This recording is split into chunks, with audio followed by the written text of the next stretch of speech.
Right now we're reading Leaving and Returning by Abe Zucca. We're going to start off with the first axioms of finding and conducting life. The question of inhabitation. To ask how you inhabit the world is already to inhabit it in a certain way. The grammar of being is not passive or active, but middle. The tense of participation. The world does not stand before us like a stage. It arrives through our gesture, our sleep, our errors. Each handshake, kiss, and hesitation is an ontological event. We are composed of influences, genetic, linguistic, ethical, cosmic, whose sum we mistake for the self. Finding oneself is the perpetual astonishment that one has already been found. I'm going to repeat that. Finding oneself is the perpetual astonishment that one has already been found. We go on to section 2, the conduct of life. To conduct life is to be conducted by it. To conduct life is to be conducted by it, to be drawn, to be curious, and abandoned in that curiosity. Conduct conducts. It channels currents, makes circuits of habit and desire. Our deeds are not expressions of a pre-existing soul, but modulations of the world's current through us. Modulations of the world's current through us. Life is electric. Every resistance intensifies the charge. Where the world resists, character appears. The hand that trembles teaches more than the will that commands.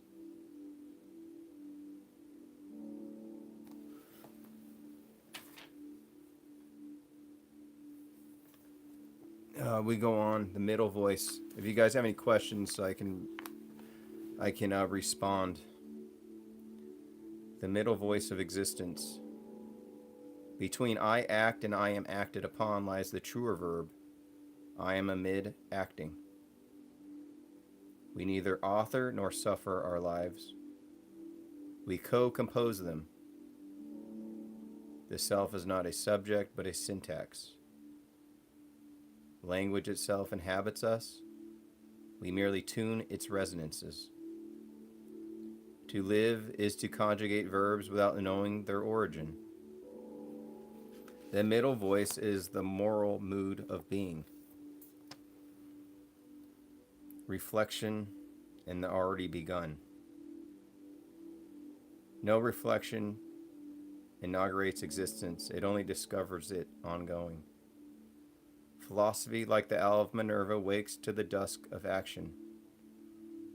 We do not begin to inhabit the world. We awaken mid-sentence. The self is retrospective. Its first act is to remember what it never decided. Reflection is the world's echo returning through thought.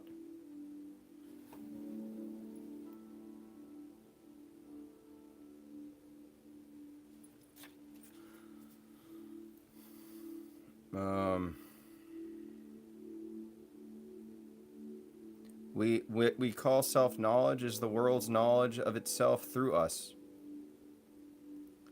The moral space and its eclipse.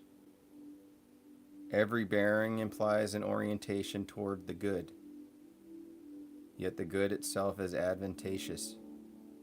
An evolution, not a foundation. Moral frameworks are sedimented astonishments. There are moments when moral space thins and astonishment becomes our only compass. I'm going to repeat that. There are moments when moral space thins and astonishment becomes our only compass. In such thresholds, abandonment is not despair but grace. To live meaningfully may require surrendering the meaning of meaning. Abandonment. The way of life is wonderful. It is by abandonment.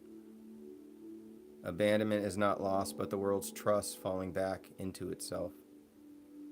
To abandon is to allow conduct to conduct. Every act of letting go is a new conductivity of being. Moral life begins in obligation. Spiritual life begins in relinquishment. Abandonment is the secret continuity of all transformation. Language and conductivity. We find ourselves in language as lightning finds the ground. To speak is to transmit forces older than speech. Every phrase carries its ancestry of use.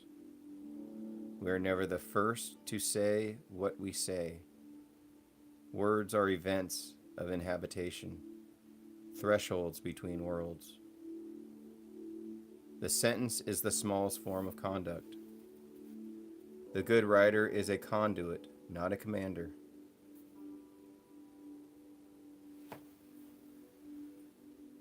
You guys like this or what?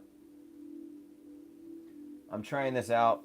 I like my writing. I'm putting it into audio. We'll see what happens to this. I hope to create an amazing cult, if you will, a church, a group of disciples that will annihilate me, and I will cease to exist, but the disciples will continue the words. They will continue the teachings. Partiality and fragment. Every finding is a fragment of the world's own finding. To be a fragment is not a defect, but a privilege of perspective.